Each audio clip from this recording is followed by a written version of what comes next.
Welcome all of you. भारतीय संविधान विश्व का सबसे बड़ा लोकतांत्रिक देश, विश्व की सबसे ज्यादा भाषाएं बोली जाती हैं, विश्व की सर्वाधिक आबादी रहती है, दूसरे नंबर पे हमारी आबादी आती है और उसके देश का संविधान बनाने की बात हो। जी हां, आज हम स्वतंत्र भारत के संविधान the making of the constitution पढ़ने वाले हैं और इससे यूपीएससी एसएससी रेलवे में बहुत आयत में प्रश्न पूछे जाते हैं। इसलिए इस क्लास को चालू करने से पहले एक रिजोल्यूशन आप ले लीजिए कि जब तक ये क्लास चलेगी इस क्लास को आप बीच में छोड़ेंगे नहीं। व्हाट्सएप की स्टेटस, इंस्टाग्राम की स्टेटस कुछ नहीं। लाइक नहीं किए तो लाइक कर दीजिए, चैनल सब्सक्राइब नहीं किए हैं तो ये तो मैं बोलूंगा नहीं कि कर दीजिए, करना आना चाहिए। फिलहाल हम भारतीय संविधान की रचना के ऊपर में आज बात करने जा रहे हैं और बहुत महत्वपूर्ण है। आप सभी ये क्लासेस श्योर सक्सेस इंस्टीट्यूट के माध्यम से लेते हैं, जो कि एक ऑनलाइन प्लेटफॉर्म है। हमारा कॉन्टैक्ट नंबर 8602215644। आप यहां से या डिस्क्रिप्शन बॉक्स से भी हमारी जानकारी उठा सकते हैं और हमसे संपर्क करके घर बैठे अपनी कोचिंग को धार दे सकते हैं। क्लास की शुरुआत करता हूं। यह विचार सबसे पहले कब आया कि भारत का एक खुद का संविधान होना चाहिए और संविधान के निर्माण हेतु एक संविधान सभा यानी कि कॉन्स्टिट्यूएंट असेंबली होनी चाहिए। एक जब आइडिया की बात करते हैं तो ये सबसे पहला idea, an idea for the constituent assembly was proposed in 1934 by M N. Roy, a pioneer of the communist movement in India. सबसे पहले ये विचार कि हमारा खुद के संविधान के लिए एक संविधान सभा होनी चाहिए जिसमें भारतीय हो और हम भारतीय द्वारा एक संविधान का निर्माण किया जाए। एक संविधान सभा के तहत यानी कि कॉन्स्टिट्यूएंट असेंबली के तहत वो एम.एन. रॉय द्वारा 1934 में प्रपोज किया गया था। दोनों चीज याद रखिएगा, नाम है एम.एन. रॉय, सन है 1934। ये जब प्रपोज किया गया विद्यार्थियों, तो इनकी मैं चित्र भी आप लोगों को दिखा देता हूं। ये है एम.एन. रॉय जी, ये एम.एन. रॉय सर जिनके बारे में हम अभी बात कर रहे हैं। ये एम.एन. रॉय इधर बने हुए हैं। इन्हीं के द्वारा 1934 में कहा गया कि एक कॉन्स्टिट्यूएंट असेंबली होनी चाहिए। यहाँ पे नेहरू जी की भी चित्र है और अंग्रेज साहब बैठे हुए हैं, इनके बारे में भी हम आगे बात करेंगे। पर फिलहाल उसी विषय पे हम वापस चलते हैं। परंतु क्या सच में एम.एन. रॉय द्वारा ही यह विचार किया गया था? एक और तथ्य है, मैं उसे भी आप लोगों को बतलाना चाहता हूँ। सुनिएगा उस तथ्य के बारे में, थोड़ा सा आगे हमें जाना पड़ेगा। ये है वो तथ्य, सुनिएगा। सर्वप्रथम संविधान सभा के लिए लोकमान्य तिलक ने 1895 ईस्वी में स्वराज विधेयक के माध्यम से यह बात रखी थी, जो कि अप्रभावी रहा था। तो एक और तथ्य याद रखिएगा कि सबसे पहले संविधान सभा यानी कि कॉन्स्टिट्यूएंट असेंबली के लिए लोकमान्य तिलक ने 1895 ईस्वी में ही यह बात को रखा था कि स्वराज विधेयक के माध्यम से बातों को रखा था। उस वक्त यह अप्रभावी रही थी, कोई उनकी बात को सुना नहीं। महात्मा गांधी ने स्पष्ट शब्दों में 1922 ईस्वी में कहा था कि भारतीय संविधान, इंडियन कॉन्स्टिट्यूशन भारतीयों की इच्छा अनुसार ही होगा। ये दो बिंदु आप लोग याद रखेंगे, ये दो बिंदु महत्वपूर्ण है। ये बहुत कम वीडियोस में आप लोग को सुनने को मिलेगा। सर्वप्रथम संविधान सभा यानी कि कॉन्स्टिट्यूएंट असेंबली के लिए लोकमान्य तिलक जी द्वारा 1895 ईस्वी में स्वराज विधेयक के माध्यम से कहा गया था, जो कि अप्रभावी रहा था। महात्मा गांधी ने 1922 में यह स्पष्ट कहा था कि भारतीयों का संविधान या भारतीय संविधान, इंडियन कॉन्स्टिट्यूशन भारतीयों के इच्छा अनुसार ही होगा। अब फिर से अपनी मूल क्लास में हम पहले पृष्ठ में वापस चलते हैं। सुनिएगा, डिमांड अभी रखी गई है और डिमांड रखते ही साथ इनकी भी मांग उस समय उतनी जोरदार तरीके से मांगी नहीं गई और 1934 में 1934 में जब इन्होंने ये मांग रखी तो ये कहीं मंद पड़ गई।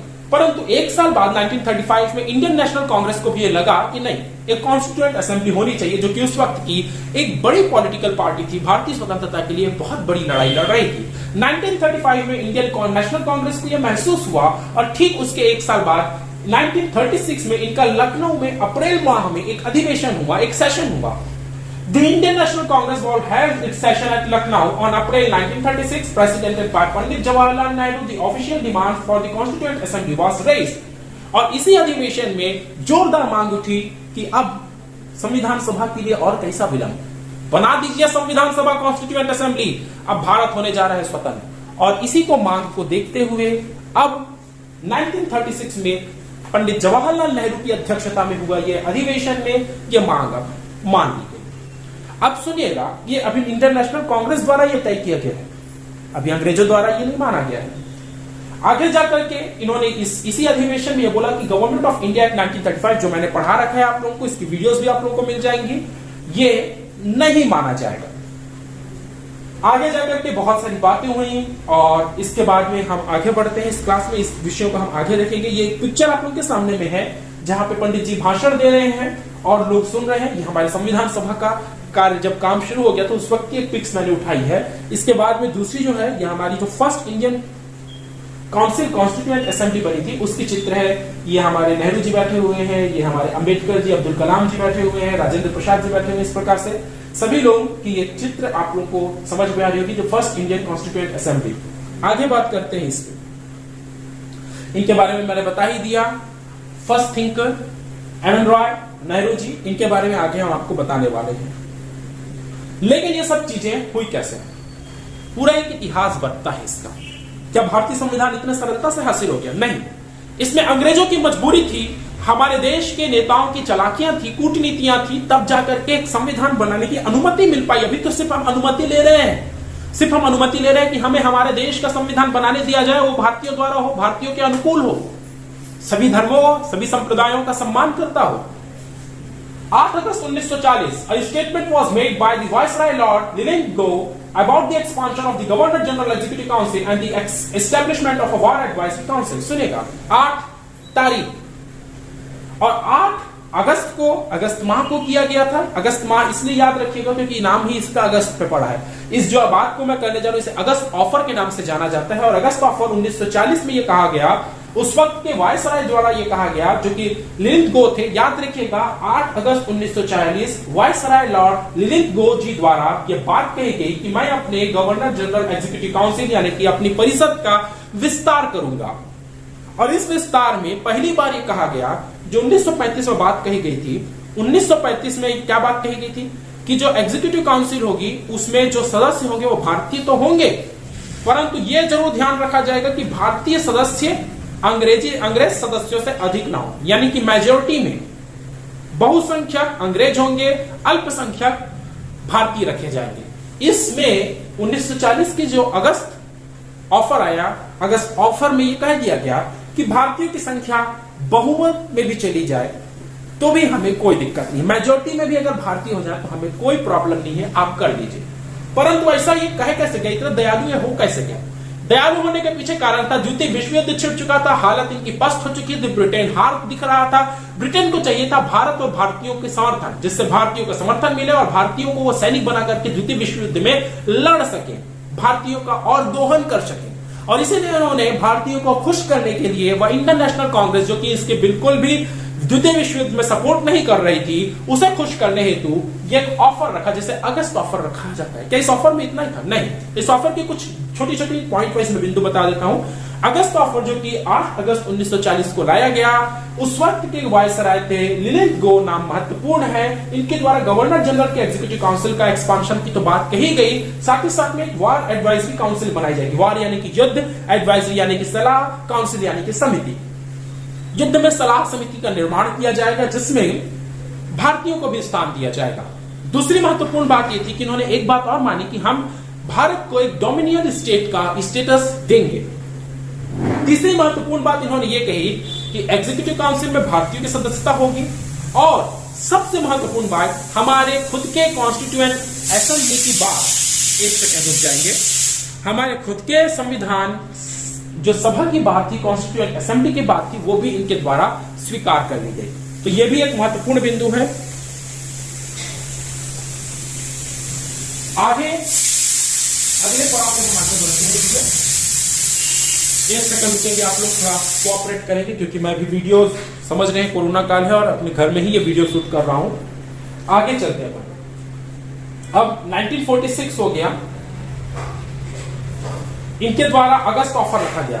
अगस्त ऑफर की एक बहुत खास बात यह थी कि इसमें माइनॉरिटी जो समुदाय थे, यानी कि हमारे जो मुस्लिम कम्युनिटीज थी खास करके, उनको लेकर के बात कही कि जो भी आप संविधान सभा में निर्णय लेंगे भविष्य के आजाद या स्वतंत्र भारत के लिए, इंडिपेंडेंट इंडिया के लिए जो आप संविधान बनाने जा रहे हैं ना भैया, उसमें जो भी बातें शामिल करेंगे वो विदाउट माइनॉरिटीज के सलाह के नहीं करेंगे। माइनॉरिटीज की सलाह जरूरी है। और मान लीजिए माइनॉरिटीज खुश नहीं होगी तो, अगर माइनॉरिटीज खुश नहीं होगी तो माइनॉरिटीज के नेताओं को उन्होंने वीटो पावर दे दिया और उसके तहत कहा कि अगर माइनॉरिटीज कम्युनिटी खुश नहीं होगी तो वो किसी बात को काट देती तो काट दी जाएगी। उनके बिना अनुमति के आप कोई भी बात संविधान सभा से पारित नहीं करा सकते, भारतीय संविधान में शामिल नहीं कर सकते। अब देखते हैं कि उस वक्त की दो महत्वपूर्ण सत्ता इंडियन नेशनल कांग्रेस और मुस्लिम लीग का इस अगस्त ऑफर जो कि 8 अगस्त 1940 में इन वायसराय महोदय लिलिंग गोज द्वारा प्रस्तुत किया गया, इस पर क्या राय था। मुस्लिम लीग तो थोड़ी सी रॉ लश्कर दिखाई, पर बाद में मुस्लिम लीग ने इन शर्तों को मान लिया क्योंकि उन्हें मिल रही थी शक्ति।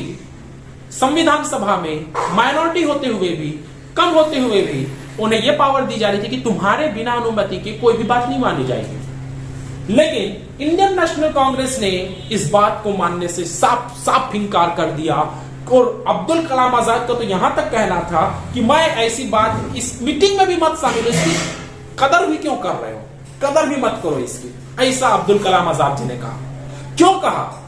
कारण यह था कि लाहौर अधिवेशन में जो कि 1929 में हुआ था, याद रखिएगा ये सन भी 1929 में लाहौर अधिवेशन किया गया था जिसमें इंडियन नेशनल कांग्रेस द्वारा पूर्ण स्वराज की बात कही गई थी। भारत हमारा है, फिर इसमें डीलिंग विलिंग कैसे? पूर्ण स्वराज भारतीयों का, भारतीयों द्वारा निर्मित हमारा खुद का अपना संविधान। तो पूर्ण स्वराज की जो बात हमारे द्वारा कही गई थी 1929 में, उसी को लेकर के अब यहां पे चर्चाएं शुरू हो रही हैं। सुनिएगा, तो ये अगस्त ऑफर तो टल गया, पर इसके बाद में भी अंग्रेज नहीं माने। अगस्त ऑफर क्या था तो ये मैंने आप लोगों को बता दिया है। When was the August offer announce और आदि आदि जब प्रश्न आप पूछेंगे तो अगस्त ऑफर के बारे में मैंने आप लोगों को लगभग सभी चीजें बतला दी है कि क्या था, है ना। अब इन बिंदुओं को आप लोग देख सकते हैं।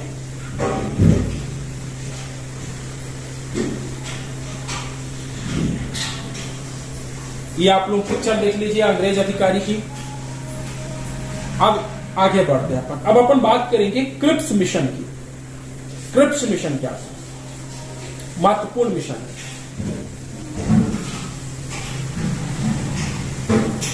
उसमें 1940 में तो वो लोग फेल हो गए। 1940 में जब वो लोग हमें अगस्त ऑफर नहीं करा पाए तो उन्होंने एक नया ऑफर लेकर के आया, क्रिप्स मिशन नाम का। महत्वपूर्ण है हर एक विषय। क्रिप्स मिशन आया 1942 में। The Cripps mission was a failed attempt in the late March 1942 by the British government to secure full India cooperation and support for their effort in the World War II. द्वितीय विश्व युद्ध में अब इनको support चाहिए ही है, किसी भी हाल में चाहिए। तो इन्होंने अगस्त को नहीं करा पाने के अब एवज में क्रिप्स मिशन नाम की एक चीज लेकर के आया, एक दस्तावेज आया भारत। यह भी असफल ही रहा है, परंतु फिर भी इसकी बातें हमें करना जरूरी है। The mission was headed by the senior minister Sir Stafford Cripps. Stafford Cripps द्वारा इनकी अध्यक्षता करी जा रही थी, प्रमुख यही थे उनके, इसलिए इसको क्रिप्स मिशन भी बोला जाता है। इन्हीं को भेजा गया था भारत की, जाओ भाई तुम कैसे भी सेटलमेंट कराओ और भारतीयों को खुश करो और बोलो कि थोड़ा सा ब्रिटिश आर्मी का साथ वाथ दें, द्वितीय विश्व युद्ध को जिता दें। इस मिशन में क्या हुआ? इसमें दो महत्वपूर्ण तथ्य हैं, एक इंडियन नेशनल कांग्रेस, एक मोहम्मद अली जिन्ना जो कि मुस्लिम लीग के प्रमुख हैं, और इन दोनों से अब ये बात करने के लिए भेजे गए हैं ब्रिटिश ऑफिसर। क्रिप्स मिशन के तहत स्टैफोर्ड क्रिप्स और इस क्रिप्स मिशन में कुछ शर्तें हैं, जिसमें 1942 में 1942 में ये सब कांड हो रहा है भारतीयों का समर्थन प्राप्त करने हेतु। और भारतीयों का समर्थन प्राप्त करने हेतु अब इंडियन नेशनल कांग्रेस भी तो समझ चुकी है कि इनके लिए बहुत महत्वपूर्ण है हमारा समर्थन। द्वितीय विश्व युद्ध में पछड़ जाएंगे, कहीं ऐसा ना हो कि जो दूसरों पे शासन करता तो उस पर कोई शासन करने लगे। इसलिए अब मजबूरी समझ लिया, जिन्होंने हमारे मजबूरी का इतने समय तक फायदा उठाया था इंडियन नेशनल कांग्रेस ने भी चलाकी चली।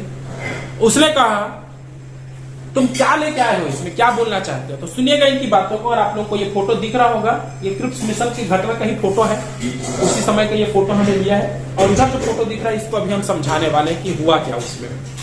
देखिए उनका प्रपोजल क्या था, उनकी शर्तें क्या थी। वो पुरानी शर्तें डोमिनियल स्टेट भारत को देने का वो तो बरकरार थी। कॉन्स्टिट्यूएंट असेंबली आप बना सकते हैं, बिल्कुल बना सकते हैं। राइट टू, आपको एक बात बोली गई कि यह सभी जो शर्तें हैं, मुस्लिमों को बोला गया कि भाई एक महत्वपूर्ण तथ्य जो उसमें उभर करके सामने आया कि उन्होंने बोला कि अगर कोई भी प्रिंसी स्टेट, यानी कि वो स्टेट जो उस वक्त भी राजाओं के अधीन था, अगर वो कोई स्टेट स्वतंत्र होना चाहता है तो हम उसको स्वतंत्र होने देंगे, उसका खुद का अपना एक संविधान होगा।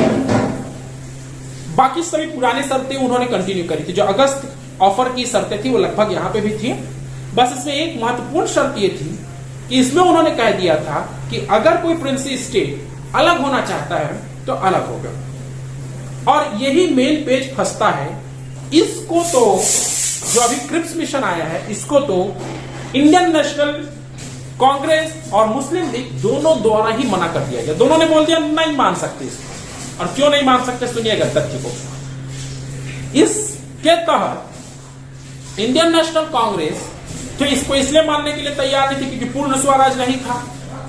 और सबसे महत्वपूर्ण चीज, देश का बंटवारा इंडियन नेशनल कांग्रेस गांधी जी देख कैसे सकते थे?